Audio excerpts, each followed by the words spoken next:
And we are live. Welcome to NFL Live Before Lock. We've got a ton to get into. I don't have time to go through all of my normal jokes about saying live too much. We've got news coming in. We've got all sorts of things to talk about in the next 26 minutes before we turn this one over to the boss man. So let's just start it off. Hit that like button, subscribe to the channel, hit the notification bell so you know when we go live with the subscribers. That's what we're looking for. Still making that push for 50K. Let's just dive into this. Adam, how are you? Pretty good. I think this is going to be a pretty interesting one to talk about. At least we don't have the Ravens, but we have a ton of moving parts with the Chargers. You have the Raiders, which, kind of is its own thing. But let's get into it. So the news that everybody has been waiting on is, I guess, out, or at least most of the news is out. Keenan Allen and Mike Williams will play tonight. They will both be on what Adam Schefter deems a rep count. So I'm just going to start here. What in the world are you doing with these two guys? I think that, the first answer is typically just trying to gauge what everyone else is doing and doing the opposite, because it's just a situation where there's not really any clarity as far as what exactly is going to happen. I think it's, everyone's just kind of making their best guess. My assumption is that Allen is going to be viable. I don't, not as great as normal, but my logic here is basically that if Keenan Allen were like legitimately hurt and at risk of doing more damage, they just wouldn't play him. So I lean towards him getting the opportunity to play, and if nothing acts up, that he probably gets at least most of his work, because it just doesn't make any other sense. They're not saying like, oh, this could get worse, so we're just going to play you 50% of the time and hope that it doesn't happen in that 50%. That would be really weird. Granted, the Chargers already stabbed one of their quarterbacks this year, but that's kind of my logic. Like, that's my thinking is, if it was an issue where he was legitimately hurt, they probably just wouldn't play him. This seems more like, let's see what you can do. We're not going to push it. We're not going to, we're not going to run you into the ground, but he's probably okay. That's kind of my read of it. He's the second most expensive player on DraftKings. Is there any chance he's worth it today? Any chance? Yeah. It's still Keenan Allen, and it takes, depending on how the game goes, it takes one touchdown to be worth it, or one touchdown in like 80 yards or something like that. So, and it goes back to my initial point of wanting to try and gauge the field, because there is still enough uncertainty where if everyone is saying, oh, I can't roster Keenan Allen, he's too expensive, blah, blah, blah, like, yeah, I'll take Keenan Allen, especially in tournaments. Whereas, if everyone is saying, if everyone's going even further than I did in their assumptions and saying, I think he's perfectly fine, like there's no reason to be concerned, then I would gladly just hope that that's not the case. All right. So we wanted to touch on those two guys right out of the gate.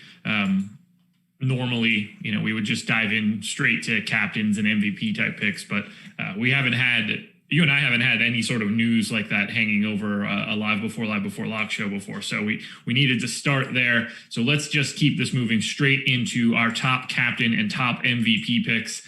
As per usual for the top MVPs on FanDuel, I'm looking more at Carr and Justin Herbert. I assume you are looking the same way. Do you have any quick thoughts on the MVP spot for FanDuel? No, actually, and even what we normally say doesn't quite apply as much here. Like, I still think that Carr and Herbert are a bit underowned, but not to the extent that, for example, Lamar Jackson was last week. So I don't think that's really an issue. I think that they're close to where they should be. A little bit underowned. I think Austin Eckler maybe not getting quite enough ownership. That's someone that I would expect. Not only is he a really good play in his own right, because he's a running back that catches passes like he's a receiver. But he is someone that if Allen is limited to a noticeable extent, I would expect more targets for Eckler. That's someone that I would expect to benefit. So it's not like he'd be a bad play if Allen is at full strength, but if Allen's not at full strength, you probably do get a little bit of a bump there. Yeah, and I think he looks even better at the captain spot on DraftKings. 10,400, which isn't like the best salary in the world. I think he's got pretty good odds of being the top scorer. At least he does, given Alex's top showdown plays, ownership coming in a little bit lighter. Let's hit on a couple more potential options at the captain spot. I mean, clearly we'll have some interest in Herbert and Carr, but if it's not Herbert or Carr for you, are you going to Josh Jacobs, Darren Waller? Is Keenan Allen is he viable to you in the captain spot, or is that just going to come down to an ownership call? Probably comes down to an ownership call. I mean, right now we only have about 9% going to him in the captain spot. The issue you're going to run into is that, he is expensive, and so it can limit what you're going to do with the rest of your lineup. But at the same time, he's obviously really, really good, and he gives you a really high ceiling if he is close to full strength. So at sub 10% ownership, some interest there. I'm with you on Eckler, though. Full point PPR. It's just really appealing, obviously. So, I think he stands out as being on their own. Josh Jacobs on the other side, only getting about 11% ownership. Alex has him with an 18% chance of being the top scorer. So both running backs, I think, look pretty good as captains. Yeah, they would be the guys that I'd be looking for in some larger field GPP stuff, because we've got them as basically half as owned as they should be in Alex's data. And, that's good stuff to look at. That's what we pay the big bucks for. We do want to, all right, at least I do want to touch on some props from No House Advantage. They are the presenting sponsor of this show. Instead of just worrying about regular fantasy points, you're picking individual player props. You're giving them a rank. Your favorite one might be worth 7 points. Your second favorite is 6, 5, 4, 3, 2, 1. Trying to accumulate the most points. I've got one for you now. Herbert, 270.5 passing yards. How are you feeling about that one now that we know that he's got two of his wideouts in today? Yeah, I'll take the over. Okay. This one will be a little bit more interesting for me. I'm curious which way you go, because I definitely do like this guy. We just touched on him now, and the PPR aspect is fantastic. But how do you feel about Austin Eckler's rushing upside, 53.5 yards? I think it's close. I mean, he does share carries a little bit, but Justin Jackson is inactive, so that could help a little bit. We have him projected for about 50.5 rushing yards. So, pretty close. I would lean towards the under, but not something that I'd be, actively looking to bet. Okay. You could see these props and more at No House Advantage. Head on over there. Check them out.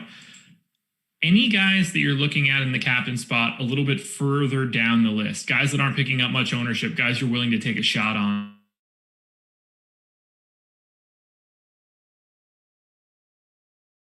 Aguilar has been really good. We have him being a little bit over-owned right now. He is relatively expensive as well.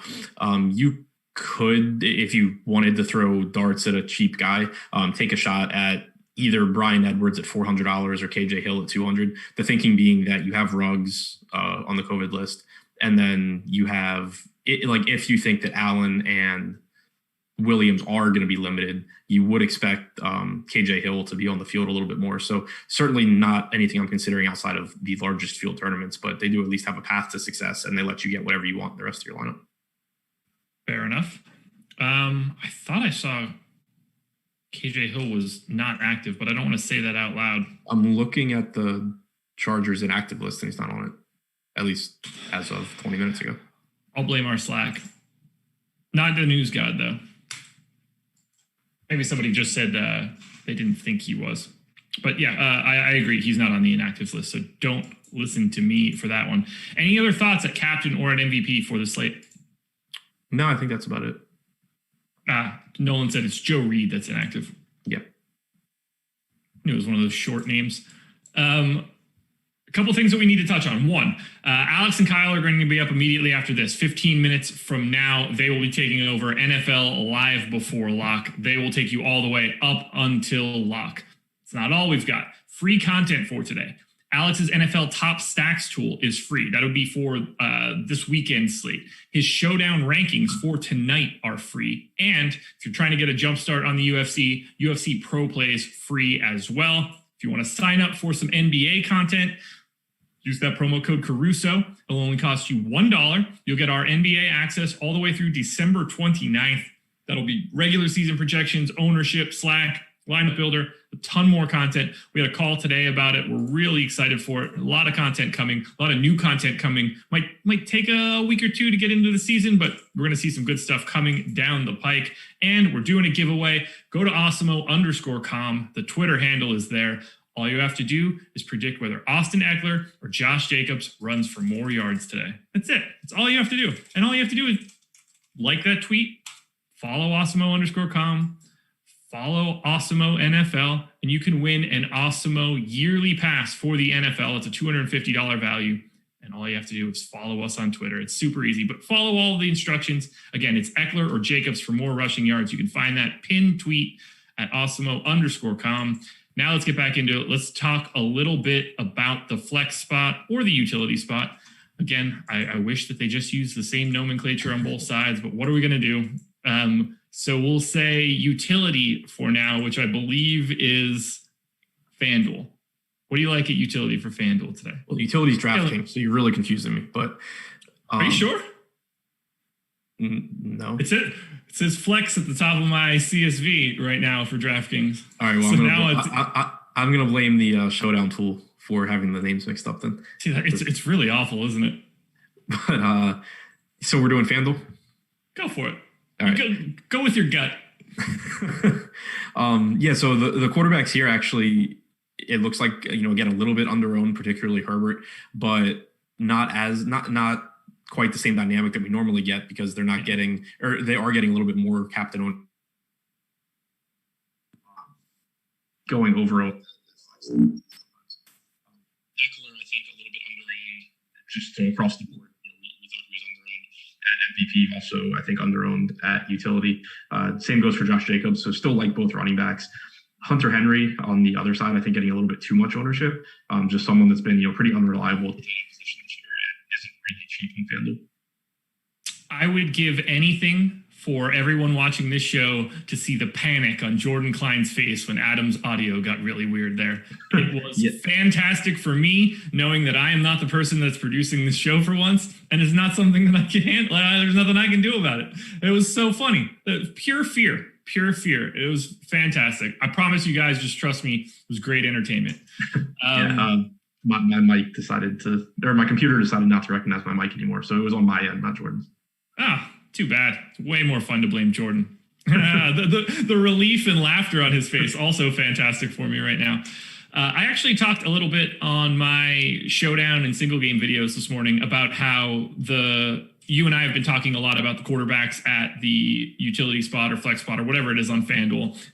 It's not as huge on this particular slate. One, the salaries are slightly lower than they normally are. So like Lamar Jackson was like 17 or 18,000. So that brings it down a little bit. And they're just simply not projected for the same sort of ownership. So we're not seeing that same gap that you and I have been talking about a lot on these shows. I think now is the time to transition over to the DraftKings side of the coin. Taking a look at ownership right now. Highest projected owned guys at the utility. No surprise. It's Carr. It's Justin Herbert. I don't really see any reason to be getting away from those guys at the top. And, quarterbacks are pretty obvious. Talk to me about what you like on DraftKings in the utility spot that isn't the quarterbacks. Yeah, no, I'm with you on the quarterbacks. They both look like they're going a little bit under-owned. Once you move beyond them, I think for most of the other, main pieces from this game, it looks like ownership's about where it should be. Looks more like maybe some guys getting more ownership than they should as opposed to less. But again, I mentioned them at captain where it's really a dart throw, but going to one of the cheap wide receivers and just hoping for a couple of catches, I think does make sense, especially at the utility spot, because it'll let you get one of those quarterbacks at captain. It'll let you, get like an Ekeler or a Jacobs, and you're not completely punting because, they do have at least some equity, both Edwards and Hill, as far as they're probably not going to play a big role, but there is at least a path on both sides, with Ruggs not being there. And then with the potential of Allen and Williams either being more limited than I expect or just re-aggravating their injuries during the game. So with Allen and Williams being in, but at least like mildly ambiguous, does this make going to kickers or defenses at all any more interesting for you? I mean, they could be down 2 wide receivers. If that breaks wrong for the Chargers, you'd have to assume their offense not going to be looking as good. Does that bring you into the kicking game at all, more so than you would have normally? I think in some games it would. This one, I don't really think that it does, though, for a couple of reasons. One being that the ownership on the kickers is relatively high. Both of them on DraftKings coming in around 17 to 18%. The other thing being that there's still a lot of weapons on both of these teams. Like, you can argue about how good they are, but you still have Eckler, you still have Henry. If one of those receivers were to go down, you're going to get Jaylen Guyton or KJ Hill stepping up. On the other side, you still have Darren Waller, you have Josh Jacobs, you have Edwards stepping into Ruggs' role, you have Nelson Aguilar, who's been good this year. So there's still like so many ways for them to move and score the ball. And both of these quarterbacks are at least competent as well. Carr, I think Herbert's better than Carr, but Carr is fine. It's not like we're talking about what? Hot take. That Carr is fine? Team Derek Carr. Are you serious?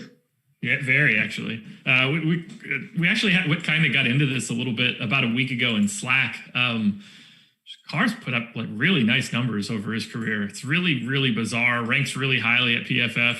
It's wild. Way higher than you would ever have expected. So do you think he's better than Justin Herbert? Today? Yeah. Yeah. Okay. Yes. Okay. But yeah, that's not an indictment on Herbert either. Like he's looked great as a rookie. Right. I'm expecting him to progress, but Carr right now today, yeah. Okay, but either way, the point being, like, we don't have Mitch Trubisky, we don't have Nick Foles. Like, this isn't a game where I'm expecting. Yes. I'm not expecting like Henry Ruggs being out to bog down the Raiders offense. I'm not expecting, if Allen and Williams were both out, then maybe it slows down the Chargers. But like, assuming that they're at something close to, normal, I'm not really concerned about these offenses being bogged down enough that it really elevates the kickers. You'll be surprised to know that YouTube chat is starting to definitely not agree with me. Couldn't have seen that one coming at all. Is there anybody in the utility spot right now that you're going to try to avoid because of ownership? Anybody coming in wildly over-owned that you're just simply not interested in? Right now, it looks like the kickers and the defenses primarily, which shouldn't be surprising to anyone because that's the case very, very often, especially with the defenses. But, kickers in tournaments, it's pretty tough to really get their ceiling as well. But quite a bit of ownership coming into that entire group, between 15 and 18% on DraftKings. According to Alex's Sims, we do have Aguilar projected to be over-owned as well. I think I just maybe like Aguilar a little bit more. But, that being said, he is still 25% owned. We got a couple more smart people popping into YouTube chat starting to agree with me. So those are my people. Speaking of people, we have almost 2,000 of them watching this stream right now. So thank you for being with us. I know there was a ton of news to come into, so we're getting that little boost, which I love. But hit that like button. We're at 186 likes. I'd love to soar that number north of 300. We got about 8 minutes now before we turn it over to the boss man, Alex Baker, and to Kyle, and they could take you guys all the way to lock. But I want to try to corner the market on all the likes right now. So let's go ahead and do that. Yeah, I'm starting to get a little bit of help here in chat. It's helping me out now. I was feeling really bad. It was a lot of like, no, absolutely not immediately when it started. Okay, so this is probably like a more of a strategy question, probably for a different show, but I'm going to ask anyway. I see this data, or I see this sort of information in my data. I see it in Alex's data in front of me right now, looking at his top plays tool. Do you think we're going to come to a time where ownership on defenses and kickers starts to come down a little bit more in line with what we're seeing in his sort of sim results? Like, do you see that normalizing, or is that just sort of where people will always be in just saying, I need to take a defense or I need to take a kicker? You know where I'm going with that? Yeah, I mean, I think it'll start to get sharper. Like, I think Showdown is still it's still a more casual field typically than you get in, other sports or classic slates. I think also it's the strategy is a little bit more up in the air because with it being one game, you can kind of do whatever you want, and it's really not going to be that bad, especially if you're talking about large field tournaments. So I do think you'll see it start to come back closer to where it should be as, information becomes better and the game itself becomes not solved, but, more people have a better idea of how to play it. But I think I do think that the format itself lends itself to softer fields, because you can kind of just really quickly, easily make a lineup and then watch the game. Showdown's really great for like if you're hanging out with your dad one night and he wants to play a lineup too. You just gotta pick 5 guys or 6 guys from one particular game. Right. And I think that if you kind of think through that, like, it does make sense for defenses and kickers to get more ownership than they should. Like, if you're just someone that wants to watch the football game and you're going through making a lineup, chances are when you get to that like $3,000 price range, you know what a kicker is and you know what a defense is, and you have no idea what a Jaylen Guyton is, for example. That's a really good point. Sorry to Jaylen Guyton, by the way. No, we don't mean to disparage you at all. You're more than welcome to be on the show at any point in time in your life. We're at the 2,000 mark for viewers. We crossed that 300 like threshold. Got about 5 minutes before we get on out of here. So it's time. Everybody, premium Slack, YouTube chat. If you've got questions, we've got answers. Go ahead and drop them in now. We'll be happy to answer them if you have them. Like this one, Guyton at captain, ? I would have been a lot more interested in that if the receivers were out, but I still think it's okay. He did play 61 snaps last week. You've seen, home run upside from him at times this year. It's obviously a low floor play with Allen and Williams in, but the fact that he played 61 snaps last week, I think, does make him still okay at 2,800, but much less exciting. Can you fade the quarterbacks on DraftKings? I mean, on both of them. You can, like, it's a one game slate. It can work, but it's not something I'd be like eagerly doing. Yeah, it's really hard to put together a lineup without both of or without one of them. I mean, if you did, what's it look like? Like Jacobs, Eckler, kickers. Yeah. I mean, a defense potentially. You probably could one wide out. You can, you can pay up for like Keenan Allen and hope he catches 10 balls for 130 yards and doesn't score or something, or scores once. It doesn't matter. See what else we have coming in here. Jacobs FanDuel MVP ownership. You know what? I'm willing to give that little piece out. I think that's nice enough. It's the holiday season. Jacobs MVP ownership today, 10.9%. So Merry early Christmas. I don't know if you're allowed to say that anymore. I don't know. Happy holidays, I guess. I don't know how it works. Herbert or Carr? That's an easy one. Herbert? Guess you like being wrong. Give me Carr. Let's see. Okay. Would you start? No, that one's getting spammed. We're going to skip that question now. That guy doesn't play in this game. Yeah, so we're getting questions about T.Y. Hilton. We're getting spammed questions. Off to a great start so far. Here we go. Allen and Edwards or Guyton and Renfro, large field DK GPP. The first one. Allen and Guyton. Yeah, I agree. Do you think that we see an excessive cut in the ownership of Keenan Allen now? I mean, we have. Like if you had to guess now, are you expecting to see any sort of weird disparity in his ownership? Not really. I mean, there's just not that many. There's only so many options in a one-game slate. So I think that, like, right now we haven't projected it, at least as of last time I refreshed it, like 34%. That seems probably lower than it would have been otherwise. Josh Jacobs or Nelson Aguilar? I would lean towards Jacobs. Same. Mike Williams or Hunter Henry? Whoever's lower owned. So I think they're about the same too. Yeah, I mean, I guess if ownership doesn't matter, I would lean towards Henry.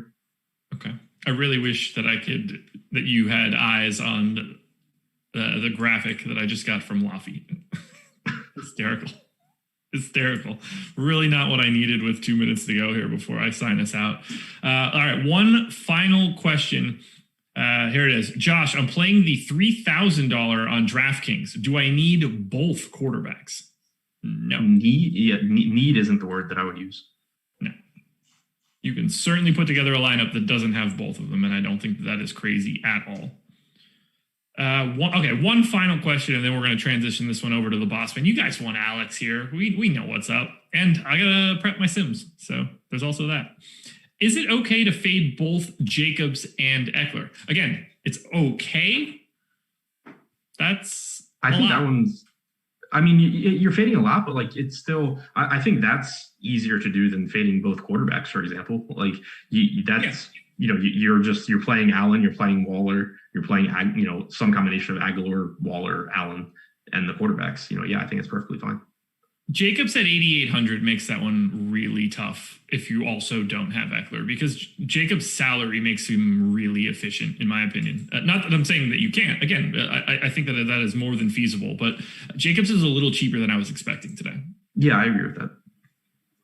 Any final thoughts before you and I get out of here? That was a quick 29 minutes. I think this is a fun slate. Like, I think it's a lot more wide open than, for example, the Ravens game, where you sort of have... It was really like clear cut who you needed and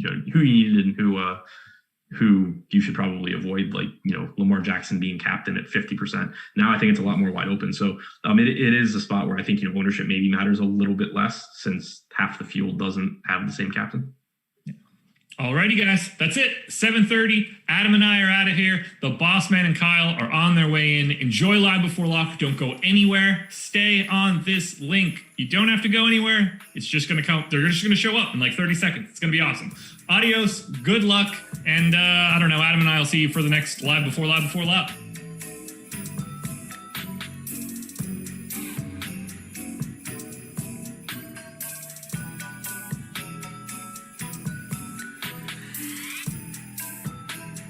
See you guys.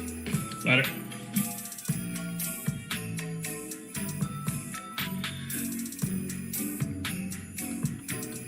What's up?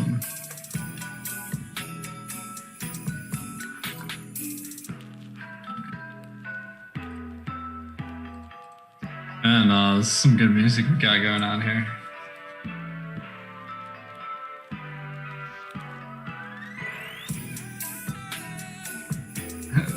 The people in the Awesemo tournament aren't going to play Herbert or any QB at captain.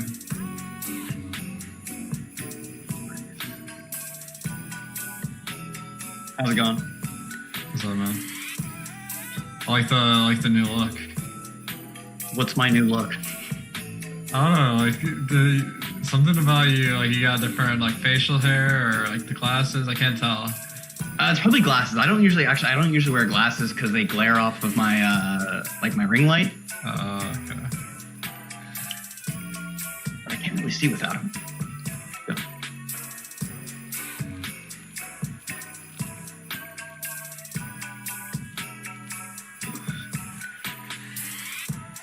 Yo, what's up, guys? Welcome to Live Before Lock, presented by Awesemo.com, sponsored by Advantage. We're going to jump into this one pretty quick, but Kyle, how you doing, man? Yeah, it's good. This is like one of the, I don't know, most random, maybe, showdown slates. And I don't think random is a bad thing. Honestly, I think random is kind of maybe a good thing for tournaments, depending on how the field reacts. But it is definitely one of the weirdest showdown slates, I think, in the past year, honestly, up there. Definitely. This one... I mean, I think we're getting a preview of NBA DFS a little bit early with, all the, crazy news. Usually by this time, we have a great idea, what's going on. But, let's recap just real quick what happened today. There wasn't much news on Mike Williams and Keenan Allen heading into today. And I didn't have any reason to think that they wouldn't play. But then we get this Schefter tweet this morning that's Keenan Allen is likely to be limited if he plays, and Mike Williams is not expected to play. Clearly, someone really screwed up. I wouldn't be surprised if there's some heads rolling at ESPN after today, but then all of a sudden they're playing again. So, it's so hard to interpret this. Now, Schefter is trying to cover his bases by being they're going to play, but be on a snap count or a pitch count or whatever. But I think this situation is very open to interpretation. So what are you making of this? Yeah, so I kind of thought based on like practice reports and beat reporters that Mike Williams wouldn't play, Keenan Allen would play. It was a soft lean. That was my kind of thought, that Mike Williams' injury was a little more significant than Keenan Allen. And then we came in and they said Keenan Allen wasn't going to play, or they said Mike Williams wasn't going to play, Keenan Allen be limited. So I kind of felt vindicated. And now they both end up playing. And there's no guarantee that they both actually come out and like literally play at all. We saw a few weeks ago, whatever, Clyde Edwards-Helaire was technically active and he sat on the bench with, I think, like a stomach flu or whatever. So that's kind of what we're dealing with, is you run the risk whenever you play either of these guys that they are made active simply for emergency sake. That, KJ Hill and Jaylen Guyton and Tyron Johnson all end up being the top receivers, and Mike Williams and Keenan Allen are there for just emergency only purposes. But you also run the upside of that these guys, like there is absolutely a possibility that Keenan Allen goes out and just is the total Keenan Allen that we know and love, and he comes in with half or less of the ownership. So for me as a tournament player, like that kind of upside of getting Keenan Allen at a discounted ownership price is always going to be intriguing. Right now, like as we came in with these actives, I ended up playing a little more action just to get more money on Keenan Allen. And I know that I could turn on the game after we get off live before lock, and see Keenan Allen with no helmet on the sidelines, and I could be dusted. I could lose all my money tonight. But I think it's sort of like we had with Carson Wentz a few weeks ago, where supposedly, and I handled this news wrong, I'll admit it, I didn't interpret this news correctly, and it was an Ian Rappaport tweet that Jalen Hurts would go out and steal snaps from him. I thought that projection, like when you adjust for that projection, Carson Wentz wasn't a good play. But on the other hand, in tournaments, you can get a starting quarterback at a modest price for a fraction of the ownership that he should have been at if we just projected him as the starter. I think that same thing generally applies with like a Keenan Allen captain lineup. You run an incredible amount of risk, but your reward relative to any other slate at Keenan Allen, like with Keenan Allen as a captain, is exponentially higher. So I'm going to be aggressively going into someone like Keenan Allen, less so with Mike Williams just because he wasn't a better play in the first place. But the same argument absolutely applies to Mike Williams as well. Definitely. And I would say I might even be more bullish on Keenan Allen than you, based on what you're saying, because like I'm looking at the evidence that we have. I'm totally disregarding all these reporters because like Schefter has been real reliable, but like it seems like there was a break in the communication today. Something happened, and now I'm just not trusting it at all. Here's what I know: the Chargers are 4-9. They are eliminated from playoff contention, and then you can look at the inactives. Joe Reed was one of their 5th round draft picks at wide receiver this year. He's played a tiny bit, but he was the guy I was projecting to be the 4th receiver if Allen and Williams were out. He's inactive. So that's kind of making me think that they're going to play these guys a good amount. Now, Tyron Johnson, he had a kind of breakout week last week when Mike Williams missed a lot of the game to injury. He might play more just because of that. But I'm thinking that if they're rolling out Mike Williams and Keenan Allen today, it's because they're not at risk of being injured. And to be clear, I think I was trying to come in over the field on Keenan Allen. So the fact that you are more bullish than I am should really tell you, if you're like the royal you, if you're listening to this, that I'm trying to be over the field on Keenan Allen. And you, Alex, are trying to be over me on Keenan Allen. So I think, like, one, I should probably come up a little bit on Keenan Allen. But it seems like that this is kind of the tournament player's paradise. Definitely. I mean, Keenan Allen, like, he was going to have low ownership no matter what because he had that questionable tag. And, I mean, we saw it come to fruition where now he's playing. He's going to be low owned because people building their lineups earlier today, I probably didn't put him in. And he's a great player. Now there is a chance. I'm not gonna. I guess I feel like I got backtracked a little bit because I was like, "You like him, I love him." I'm trying to one up you a little bit, but there is a chance that he's just not gonna play as much today. In which case, he wouldn't be as good a play. I'm just willing to take that risk. Yep. Guys, if you haven't already hit the thumbs up button, make sure to hit that.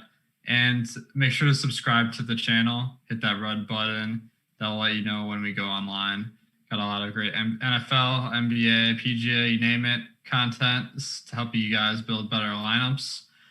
The other thing we got going on, promo code Caruso. You get $1 NBA weekly. It's good up until the 29th if you sign up today. And that gives you the full package, sans Fantasy Cruncher, $1 with the coupon code Caruso. Let's talk a little bit more about the Chargers here. So I was kind of projecting that they're gonna run more back when Keenan Allen and Mike Williams were out, but now they're in. The tendency is the Chargers have been passing the ball a lot more than the start of the season over the past few weeks. They went from a run-heavy team to a pass-heavy team. So what have you noticed as they've kind of come out of the bye with Justin Herbert at QB? Yeah, I was super interested. I was like, I know they're a fast team, and I think they've been a fast team throughout the season. And I was like, when I was working on my Showdown content, I was like about to write up how they were fast but ran heavy. And then I looked at their pass run percentage, and they actually had dipped below league average in run percentage, meaning they're above league average in pass percentage, which I knew at the beginning of the year. They were like a top 10 team in the opposite of that in run percentage. So they have really shifted from being one of the teams that they've played fast throughout the bulk of the year, but they played fast and ran the ball a lot, to now, and this kind of makes sense when you have Keenan Allen, like supposedly they have Keenan Allen, Mike Williams, and they have Hunter Henry, Austin Eckler, one of the best pass catching backs, plus Justin Herbert. You reasonably should be one of the run or the pass heaviest teams in the NFL. Like, I think that logically follows, on top of the fact that they're a team that is generally comically losing a lot of games. So I think everything sort of in the recent data just tracks with common sense that they're a team that should be passing a lot. And the fact that they have simply run a lot of plays on a per game basis has me, it's one of the reasons that I'm kind of fine running into the Keenan Allen trap, or whatever you want to call it, the danger of Keenan Allen, because the upside is that they are an above average team in pass percentage and one of the fastest playing teams in the NFL. That sounds like a great potential for someone like Keenan Allen, who thrives specifically on volume. Like, of course, he has incredible yardage and touchdown upside, but the best part about Keenan Allen is that he can go out and get 17 targets and 13 or 14 catches. So when they play fast and throw the ball a lot, that further increases that level of his upside. So I think overall it just increases the volume for someone like Keenan Allen, and Austin Eckler kind of fits that bill as well. And despite their team not being projected to score more points than the Raiders, obviously, it does kind of balance the scales in terms of, do I want to play more Raiders or Chargers? Definitely. I think they've been going way more pass heavy. You can build some really nice stacks as long as you're not too afraid of this Keenan Allen situation. And having Eckler in there, he's kind of a plug and play in any lineup because he can do well whether or not Herbert does well, since you can get there on PPR or running the ball. So you got a lot of options here. Let's talk about a couple of the guys who maybe we're going to come in as contrary, or they're going to be popular, but now maybe a little bit more contrary. Jaylen Guyton, he's a guy that he's been playing a lot of snaps, but hasn't really gotten any targets. And then we have Tyron Johnson, who kind of had a breakout week last week. I'm sure the Game Line watchers saw that. And I feel like he might be overowned because of that. But do you have any interest in those guys?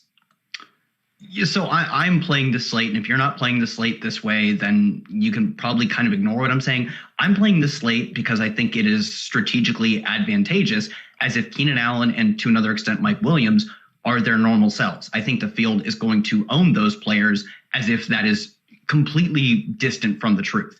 And I think given the sort of randomness between those two outcomes, I'm going to bet on the one that gives me an incredible amount of upside, which is that if Keenan Allen comes out and plays like Keenan Allen, and same thing with Mike Williams, and I'm playing those guys above the field, I'm probably going to make a lot of money. And if that doesn't happen, it doesn't happen. So because of that, though, it makes me believe that we are going to see very little Tyron Johnson, because Tyron Johnson, I don't know, I kind of think he might be better than Jaylen Guyton, but it doesn't matter. The team wasn't playing him as the wide receiver 3. The reason that Jaylen Guyton has so many routes run and so few targets is, and it's probably a handful of reasons, but primarily because he was taking the field for almost all of the number 3 receiver snaps.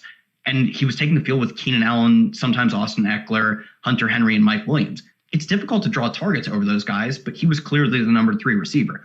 I think Tyron Johnson was rarely on the field, or should be projected to be rarely on the field if we get a healthy core of receivers.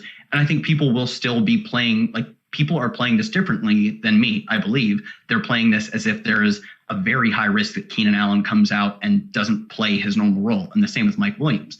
In their scenario, Tyron Johnson would be on the field a lot. In my scenario, I don't think Tyron Johnson is on the field very much at all, frankly. So I actually pivoted. I didn't think we would get both Keenan Allen and Mike Williams active. So I had some Tyron Johnson. I pretty much completely pivoted off of him. Jaylen Guyton is kind of interesting. He's essentially on the field a lot with a quarterback who has like a lot of volatility, who can throw like good deep passes and score touchdowns at a high rate.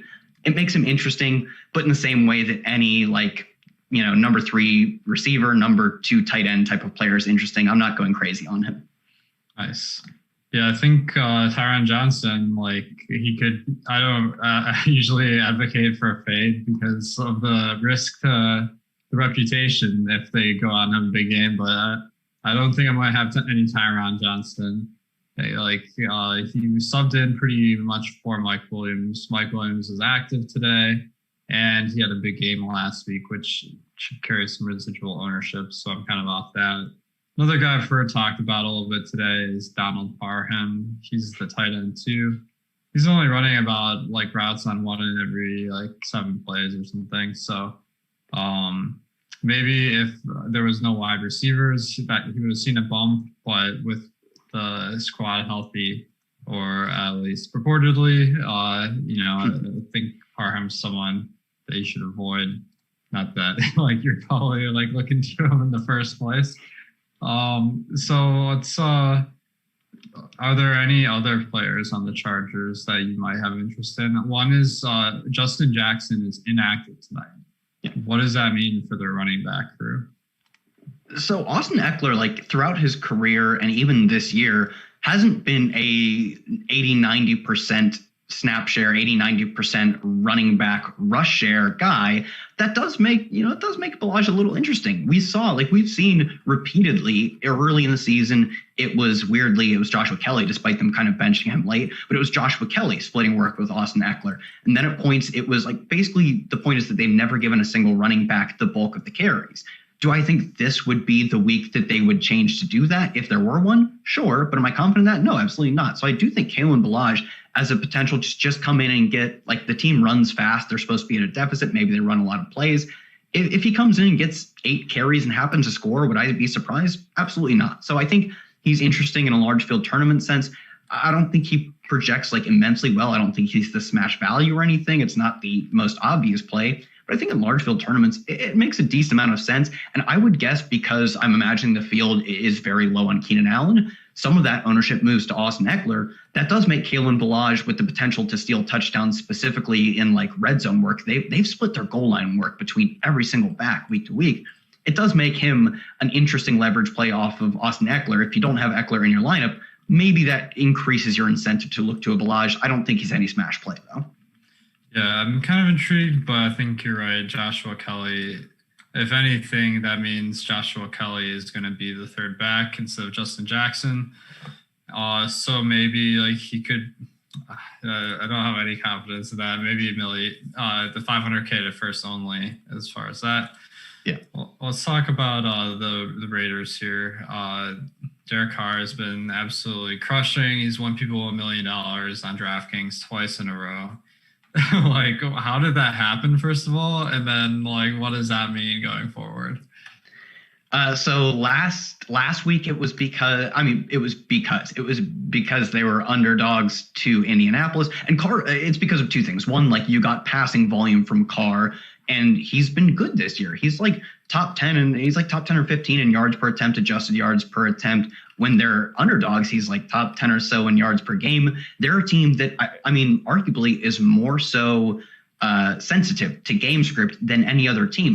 When they are winning by a touchdown or more, they run on nearly 75% of their plays. That is a 10% gap between them and any other team. We're working with small samples here, but it probably does tell you a little bit of information about how they want to play when they're at a massive lead. And the past 2 weeks were Indianapolis and the Jets, I think, and somehow they were actually losing to the Jets. So when you get an efficient quarterback who just happens to be at a deficit, like there are opportunities for them, and we've seen it obviously the past 2 weeks, that they go out and put up big performances. Now, are they projected to be at a deficit in this game? No, they're not. But I do think there are specific game scripts that play out as if there's any need for me to explain that, of course, this game is lined in favor of the Raiders, but anything can happen, it would be Derek Carr being one play away from losing to the Jets 2 weeks ago. Of course, Vegas being, with all the money in the Vegas markets, we should expect that more often than not, they're in the ballpark of right. But if they're wrong and Derek Carr does end up playing from behind, he's been efficient. He has one of the best pass catching tight ends. His receivers, although not great, have kind of not been bad, especially Nelson Aguilar has been surprisingly good. He could end up being a really good play. I just think it takes likely the specific scenario that the Chargers come out and surprise the Raiders early in this game. Nice. Yeah, I think as you're saying, it's kind of a game script situation for Carr, where if they're up in the game, that means the passing volume could slow down considerably. So that's always not fun.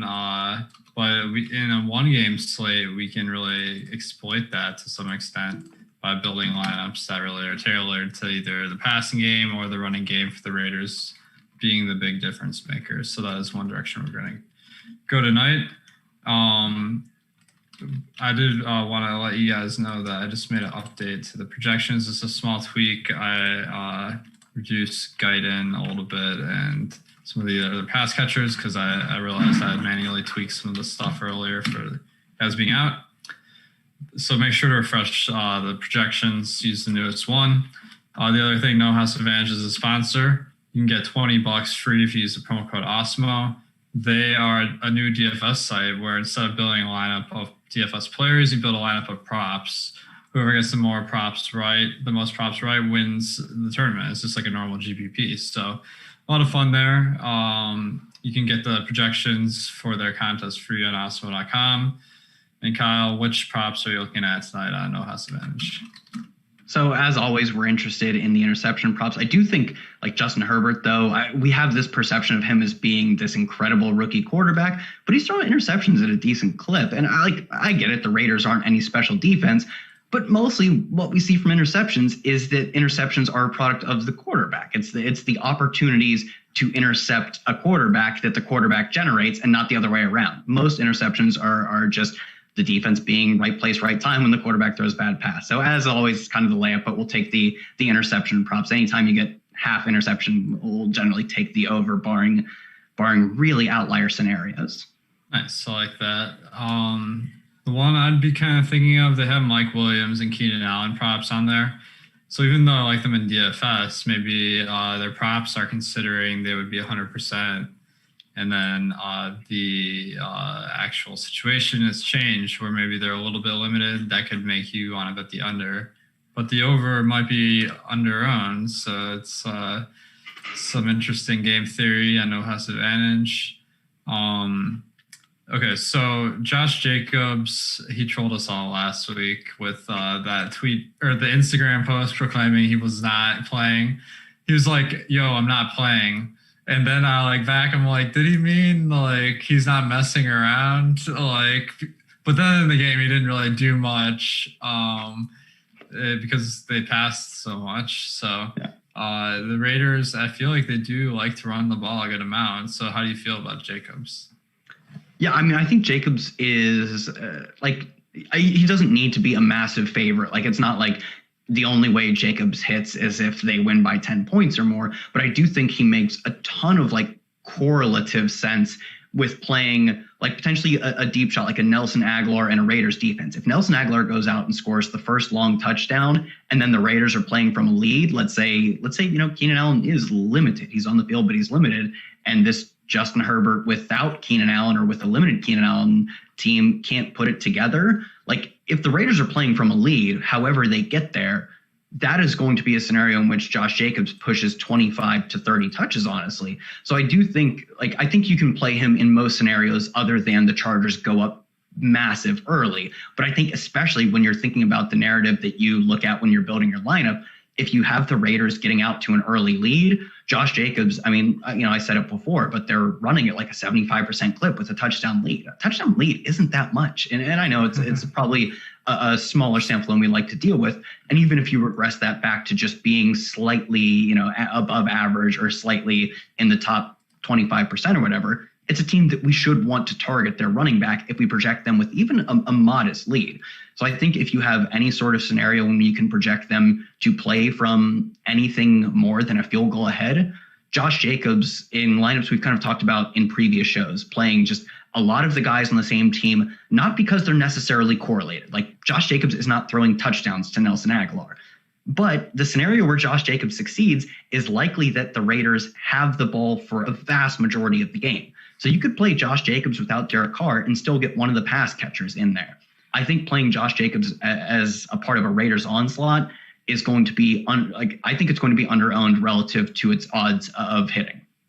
Definitely. I think that's a good point is that, if the Chargers can't get much offense going, that means the Raiders are going to have a ton of plays and be running the ball. So if you do have Josh Jacobs, that does mean the Chargers probably are going to put up less fantasy points and you get that nice little stack correlation. So I think that's a good strategy. Davonte Booker is an interesting value. Like we were about to have massive value with Keenan Allen, Mike Williams up, but not the case anymore.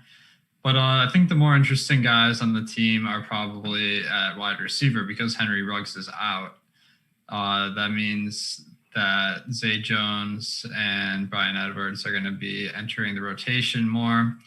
And maybe Hunter Renfrow and Nelson Aguilar see a little bit of increased snaps because they don't play every snap either.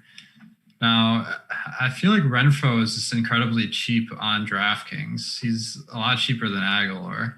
So I feel like he's a good play, but also maybe it will pull more ownership. So how are you breaking down these wide receivers?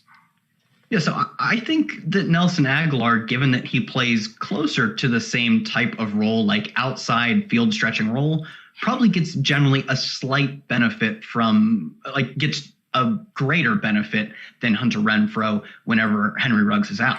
But is that accounted in the price is exactly what you talked about. Like, do I think that Nelson Aguilar gets enough benefit to pay off his 7,400 price versus Hunter Renfrow, who is not an every down player, just simply getting the fact that he is now he's probably close to an every down player. I think Nelson Aguilar and Hunter Renfrow both come within the ballpark of, we could colloquially call them every down players. 70 to 80% of snaps would seem like a rough, correct projection.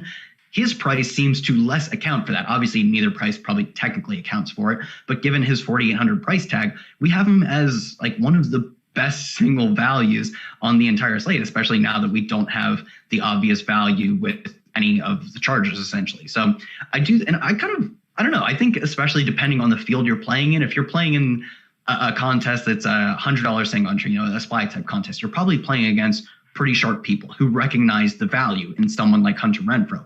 If you're playing in, the $1.20 max or a $3 single entry, I'm not sure people as much recognize the value. I would bet that Hunter Renfrow comes in higher owned in a $100 single entry than he does in a $1 single entry. So I think it depends on who your opponents are. I think if you can reasonably project your opponents to be less likely to look at projections, then I think Renfrow probably makes a decent amount of sense. I do think in a contest where your opponents are incredibly sharp, there's kind of that level of game theory of people recognize Hunter Renfrow's value. If Nelson Aguilar steals a long touchdown, that's probably a drive that could have been 2 or 3 catches for Renfrow. So I think it makes at least more sense to go with the less obvious play in a sharper field, essentially. Whereas in the $1.20 max, I think as long as you're getting different elsewhere, Renfrow, he fits very well given his price. Nice. Yeah, I think this could be a situation where the ownership really depends on the field because Aguilar has been the one popping off. 24 points last week. Hunter Renfrow, not as exciting box scores. Max of 14 over the last 4 weeks, while Aguilar's hit 20 twice. So I think the sharper player is going to see Renfrow as a better play correctly, but then a lot of people might overrate Aguilar just based on a couple of good games. So in the sharp fields, Aguilar will be a little bit contrarian. In the soft fields, Renfroe will be probably underowned. So that's an interesting one. Now, with Ruggs out, Bryan Edwards was he played a lot earlier in the year, but then he got injured. Hasn't really cracked the rotation again.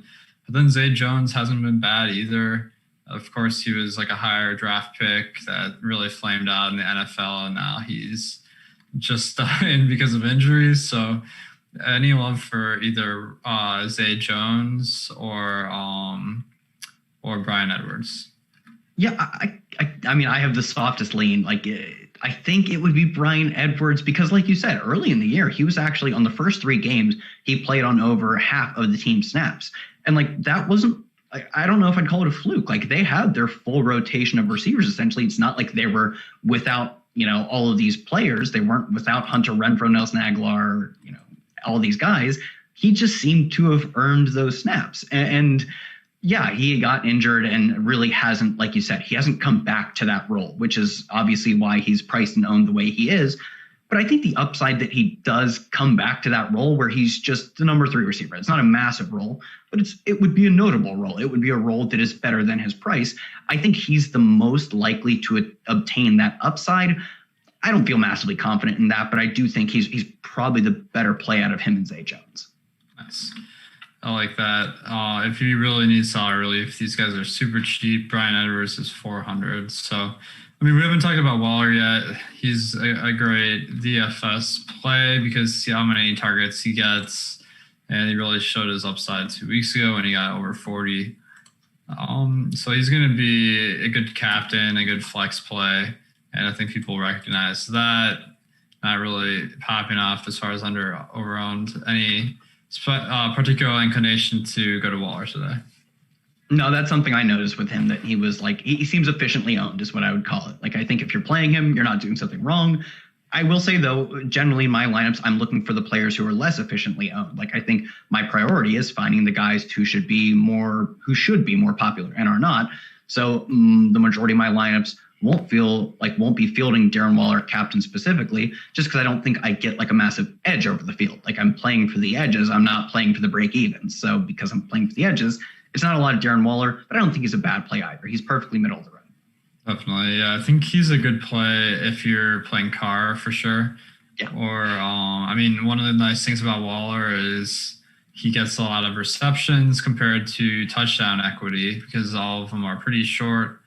So that does make him playable without Carr, even though he's an expensive receiver. Let's talk a single entry and 3 max. So these are some of the softer contests. I'm really curious how the ownership shakes out on those because we had all day with Keenan Allen questionable, Michael Williams questionable, and then if you looked into it, it looked even worse. So I got to imagine those guys are super low owned in single entry and 3 max. So would that particular format affect your approach when it comes to Keenan Allen and Mike Williams? Because my approach in large fields is to also play Keenan Allen, Mike Williams, I would say no, only because especially there are a single entry in 3 max with 5, 10, 20, I think up to about 25,000 people. Even when you look at 10,000 people, that's an incredible amount of people to beat. And that's an incredible amount of lineups that you're focusing on trying to not duplicate with. If you're looking at a 400 entry, that's probably the kind of field where I'm thinking, okay, I think it's arguable that you can fade the risk that Keenan Allen goes out and doesn't play. But in some single entries where you're facing 10,000 people, of course, it's less than the milli or whatever, if it's 500,000, whatever. It's less than that. But it's still an incredible amount of people to be facing off. And I think it is still in that scenario plus EV to go with these wildly risky plays. I think Keenan Allen is a massive risk. It's almost a binary risk. I think it's the outcomes are not perfectly 0 and 1, but they're closer to 0 and 1 than almost any other player you will find in a showdown game, that he comes out and plays as Keenan Allen would, or that he comes out and hardly plays at all. I think this is the most likely that is his true range of outcomes out of almost any other showdown player. And if the field is going to treat it more like he is that 0 on the range of outcomes, I'm going to bet on the 1, even in a tournament with 5 or 10,000 people. I think once you get down to lower entries, there's an argument to be had. As long as I'm facing off against thousands of people, I'm going to be taking those risks and shooting for first because that's where the equity is. Nice. I agree with that. And one thing I'll point out with single entry in particular is you only get to make one lineup. Most people are hand building. They may not want to waste their one lineup in their minds on a guy that might not be full strength. So I think he'll be even more under-owned in single entry. As far as Keenan Allen, of course, a better play than Mike Williams, who's more of an impulse player anyway. So let's say we want Keenan Allen in our lineup. Would we put him at captain? Would we put him at flex? And who else would we be targeting in this? I think especially now, because if we're playing Keenan Allen, like I talked about, I think obviously this isn't perfectly mathematically sound, but it's sort of in that range of, because his outcomes are binary. I'm going to call them binary for the sake of making this conversation what I want to make it. Because his outcomes are binary, that, the top range of those outcomes is that he is arguably the best or one of the 2 or 3 best plays on the slate. I'm already shooting for that. I'm not sure why I would, in a single entry, put him in the flex. If he scores 0, it doesn't matter if he's in the flex or if he's in my captain. But if he plays like Keenan Allen, then it does matter. Then I do want him in my captain. So I would say, yeah, I'm probably in my single entry. I mean, I am. I can tell you if I look at my lineups, I am in my single entry playing Keenan Allen at captain, probably playing Justin Herbert. It's sort of like you talked about with Darren Waller. You could play him without Justin Herbert because he could rack up 16 catches for 100 and a single touchdown, and maybe Justin Herbert doesn't get there.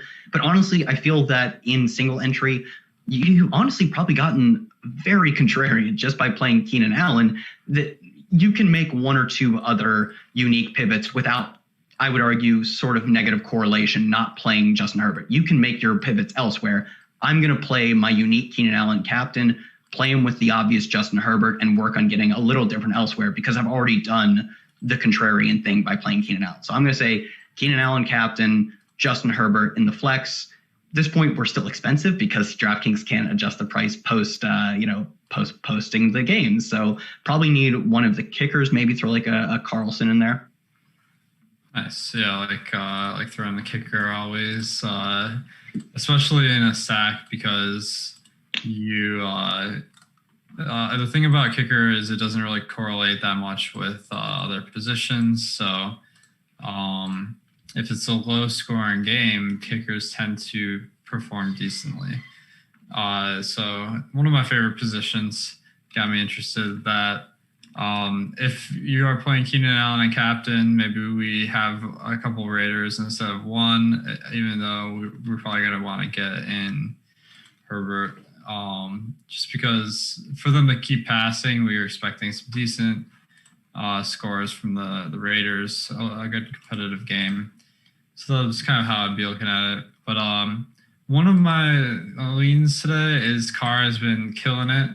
So that makes me want to play Josh Jacobs at captain and really try to do a lineup where I'm playing like the Raiders are going to dominate on the ground. So what do you think of that strategy, and who would you be looking at to pair with the Josh Jacobs captain lineup?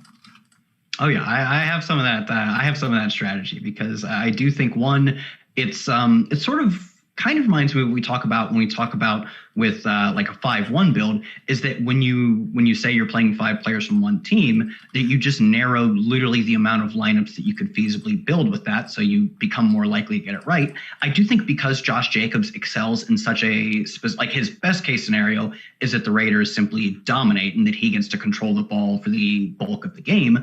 It does make it specific. You can more easily target what is going to happen. And like I said, I think Justin Herbert is taking sacks at 5% rate and interceptions at a 2% rate. Those aren't incredible, but they're not negligible either. It's very possible he goes out, takes 4 sacks and 2 interceptions. So I think Josh Jacobs, Raiders defense, I still think you can throw one of the Raiders pass catchers in there, because if Carr throws 1 touchdown for 170 yards, he likely doesn't make the optimal lineup, but the guy who got the touchdown did. So I think for me, of the cheap guys, maybe Renfrow makes sense. You could just bet on a guy who gets some receptions and gets the touchdown. So what I've called out, Jacobs captain, Raiders defense, Renfrow.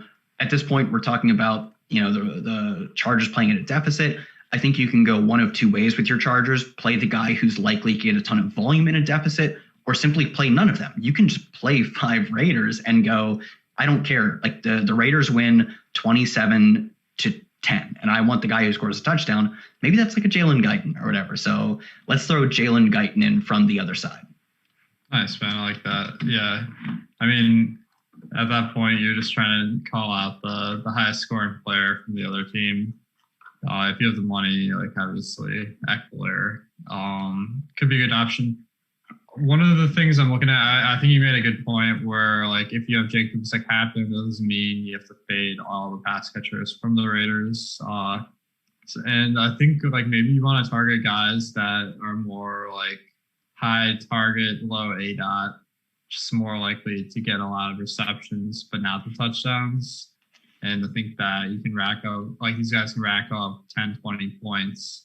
And that doesn't mean the Raiders like had that much fantasy production passing. So that's one thing I'm looking at here. Now we got about 10 minutes left. So who are your favorite captains on DraftKings, and then we'll talk a little FanDuel. Yeah, on DraftKings, it's we'll talk about FanDuel later. Still Josh Jacobs, and now because of the news, or sort of lack of news in a way, or lack of clarity, it's Keenan Allen. I think Austin Eckler fits in there a little bit, but I do think because Keenan Allen has become so uncertain, a lot of the I'm going to play a Charger at captain lineups simply will shift to Austin Eckler, would be my guess. So for me, because that I think that is at least somewhat true, I do think Austin Eckler a little less appealing. My 2 favorites are very clearly Keenan Allen, just in terms of relativity to the field, and Josh Jacobs. Nice. Yeah. Keenan Allen, like, he's going to be pretty sneaky, and Josh Jacobs, I like the leverage there. One guy I'll throw out there is Austin Eckler, just because I feel like he may be the most likely to be the highest scoring today, and you can find that on my Showdown top plays tool on Awesemo. I have him at about a 20% chance, and I mean, if you look at the numbers, like, it's easy to understand why, because he is going to get a majority of the rushing attempts for the Chargers, and he's also adding about 50 yards per game as a receiver, which adds up to a lot of fantasy points, and pretty much in a game-proof state where even if the Raiders win, there's not a bad chance Austin Eckler could have the highest score in the game. So that's one of my favorite ones. So I think the others I might be considering here, I'll look at my lineups. They'll have exactly who I have. So I have a lot of Jacobs. I always like a little bit of defense at captain. I think defense is going to be really under-owned tonight because, first of all, the defenses on these teams aren't very good. The Raiders have averaged 2.7 points per game on the year. Chargers not much better, 4.6.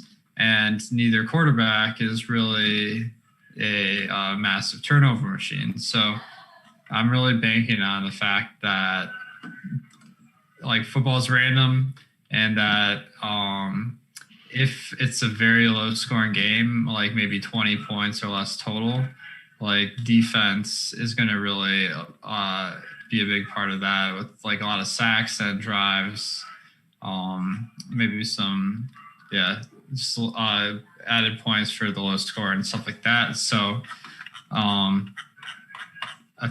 kind of like the defense today, just because I feel like nobody is going to play defense on this game with a 51 over under. But Kyle, maybe you can talk me off the ledge here.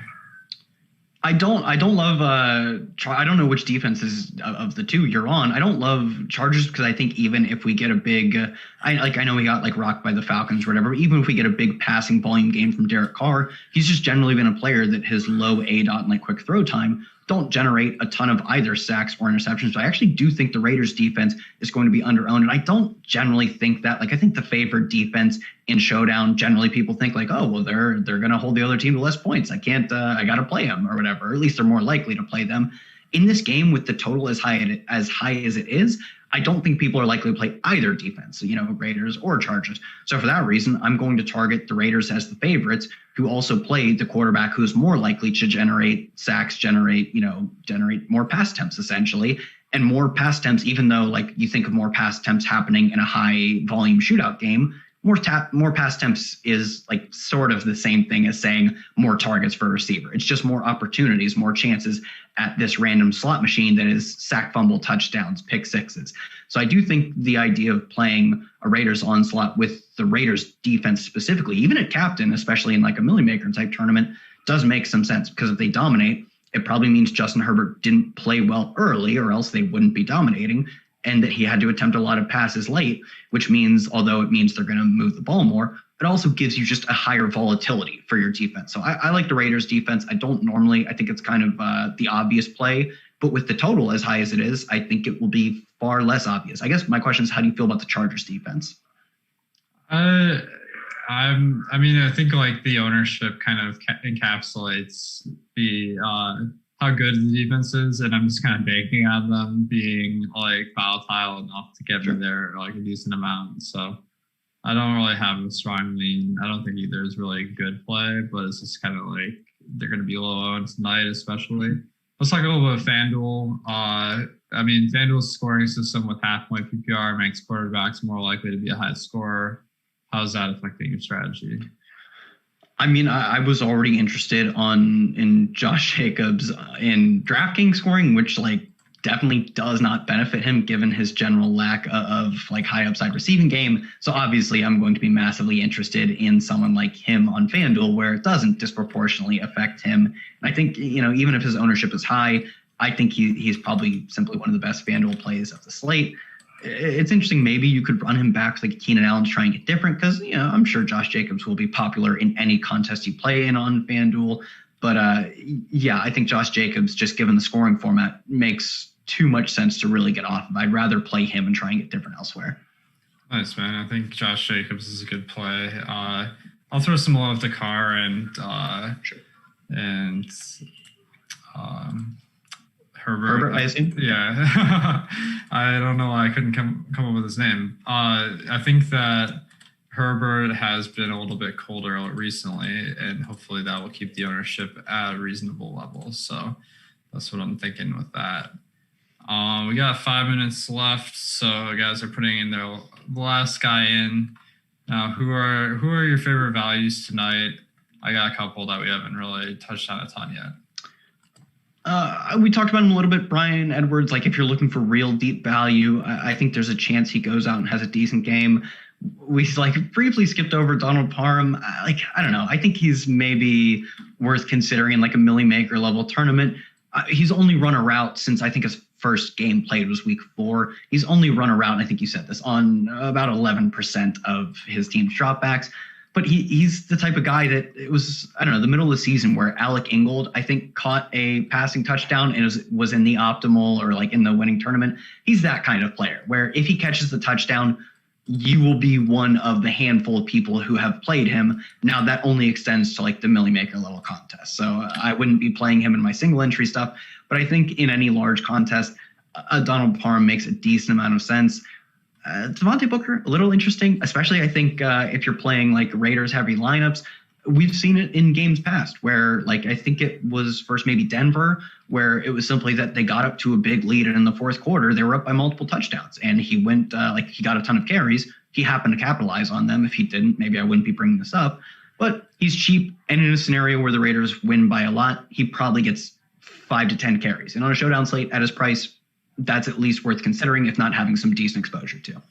Definitely. Yeah, I like Booker. I even like him if you have Josh Jacobs, because like they're not going to run Josh Jacobs a million times. If they run a ton, Booker could see some carries in higher volume. Another guy that I'm liking is Kalen Ballage. Austin Eckler doesn't get as many rushing attempts as a percentage of the team as a lot of different running backs that are more run heavy. So Kalen Ballage, I even like him a little bit more with Justin Jackson now, because Joshua Kelly has been a little bit less relied on by the Chargers. So any thoughts on Kalen Ballage? Yeah, I think Kalen Ballage, like we've talked about it. I don't know that he comes out and plays this like clear number two role, But the volatility certainly brings that within the range of outcomes. And it's because we've seen week in and week out, whether it was early, the Austin Eckler, Joshua Kelly split, or whether it was like the Justin Jackson, Joshua Kelly, whether it was the Kalen Balazs, who was literally like a nobody who got cut by multiple teams this year. They have simply committed to using a second running back in a vast majority of those games. And like that often includes the fact that that second running back gets in on goal line work. So I think the high range of his outcomes includes at least a touchdown, if not like a decent yardage game. So I like him for the volatility that I think he allows, and the upside, I guess, is what I mean by volatility. Nice. I've a lot of Balazs and stacks of 5 Chargers because I feel like maybe he'll get the end of game work that at a low price tag. If he gets 10, that will be a good score. So another guy, Guyton, he was going to be a good, even better play, but still a decent value. That he's been absolutely like dreadful in fantasy. So I'm thinking maybe he's a little bit low owned. Crossing my fingers that not many people have the residual ownership from earlier today. But it should be a good slate. Got 43 seconds left. Any final thoughts about today's game? No, I mean, I think this will be a really interesting test to see what the risk aptitude is for the field, regardless of what contest size. If the field you're playing in is willing to go high risk, you'll see Keenan Allen high ownership. If like what I'm hoping is the case, the field is willing to, despite tournaments being focused solely on first place essentially, and in Showdown, solo winning first place. For me, that screams to play Keenan Allen and to a lesser extent Mike Williams. I think he fits that bill as well. So it will be a really interesting gauge to see how the field treats such an ambiguous and low floor situation. That will be the big story tonight is like how do people react to this news with Keenan Allen and Mike Williams, and then what actually happens on the field? Because man, like I'm so like bewildered by this whole situation where like there's no reason you'd play a guy that's injured at all. Like if you're the Chargers, but like so my conclusion is they're not injured, but they're the Chargers. So like can't really count on that completely. Guys, we are locked. Thank you guys for supporting our show and supporting Awesemo.com. Thanks No House Advantage for being the sponsor of the show. Make sure to check them out. It's DFS contest with player props. And finally, if you haven't already subscribed, make sure to hit that subscribe button under the stream and the notification bell. That'll let you know when we go live so you don't miss out on some valuable content. Guys, good luck, and we'll see you on top of the leaderboards tonight.